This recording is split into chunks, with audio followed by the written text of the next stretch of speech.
Now, this is my own offering that's different from Dillo, Bean, and Tanner that you brought up. This is my own inductive study. I took Deuteronomy 28, the blessings and the cursings, and Hebrews 6, and I color code them.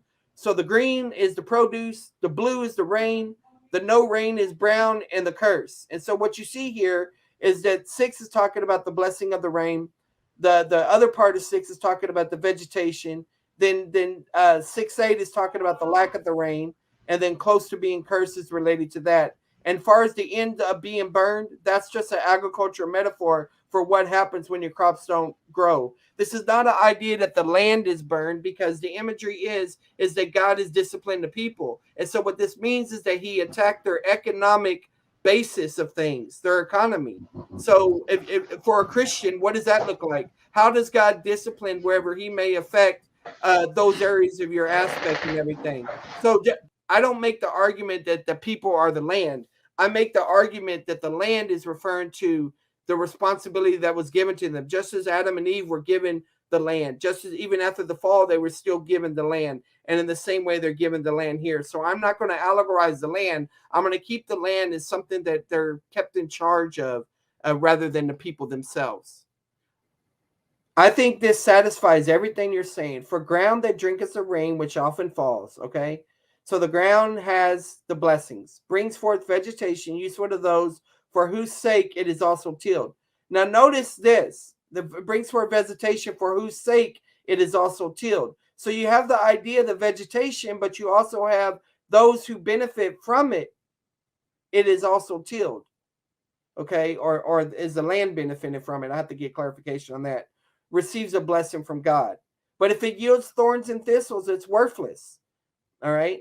And I know you take a dokimas in a certain way, but worthless works just fine. Disqualified, not useful. You could take Ezekiel 16 where it talks about the vine being burned up and all of that because it's no longer useful, close to being cursed. And by the way, John 15 also kind of uses this imagery about something being burned, as mentioned as a side aspect of things, not referring to hell. For you to read hell into this passage is unnecessary, because in Deuteronomy 28, they didn't refer to hell. Now, what you'll do is you'll say the land or people, and that the land is heaven. You'll do that.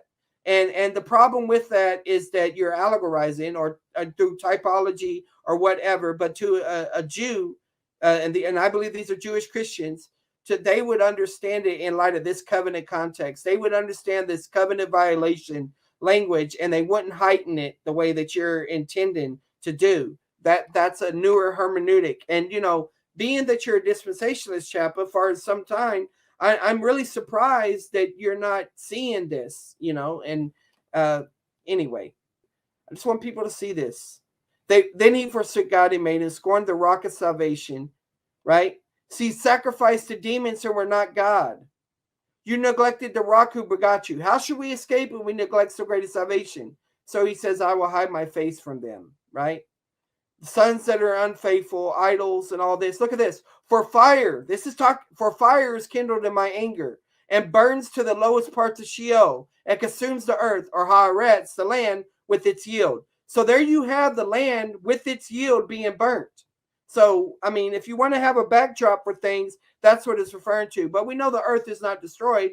But what it's talking about is you can no longer use it for economic gain. You're under the discipline of the Lord. That's what I meant by saying it's a metonymy. So here fire is physical as a representation of God's anger that's manifested out. And it's talking about this divine discipline and everything. And it goes into more details. You can look at Deuteronomy 28 and contrast it with Psalms 91 and stuff. And then you have a distinction here about his people that are the faithful remnant that are vindicated for his servants. Then you have, I render vengeance to my adversaries, I will repay. Same language as Hebrews 10. Far as about the enemies, always referring to unbelievers, I'll jump out of the Bible of the book of Hebrews and go to James. You adulterers and adulterers, don't you know the friendship with the world is enmity with God? And here's the issue about the warnings and not being idle, and it's your life, and so on. I'll stop there.